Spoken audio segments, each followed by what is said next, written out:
مرید کے میں پولیس رینجرز اور مظاہرین کے مابین ہونے والا تصادم نہایت افسوسناک ہے۔ مظاہرین اور پولیس اہلکاروں کا خون نفرت کی نئی لکیر کھینچ دے گا۔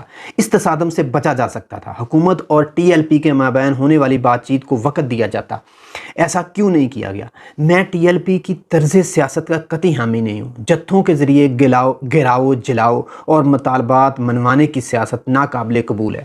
غزہ میں جنگ بندی ہو جانے کے بعد ان کا لانگ مارچ کر کے اسلام آباد میں امریکی سفارتخانے کے سامنے احتجاج کا اعلان ناقابل فہم اور بلا جواز تھا۔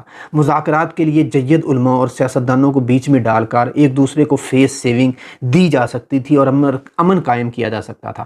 اب حکومت کے سامنے درخواست ہے کہ ٹی ایل پی کے گرفتار قائدین کے ساتھ حسن سلوک سے پیش آیا جائے، تمام زخمیوں کو علاج معالجے کی مطلوبہ سہولتیں فراہم کی جائے، بامعنی مذاکرات کے ذریعے ٹیمپریچر نیچے لایا جائے، اندرون ملک جنگ چھیڑنے سے گریز کیا جائے، فریقین سے تحمل اور تدبر کی درخواست۔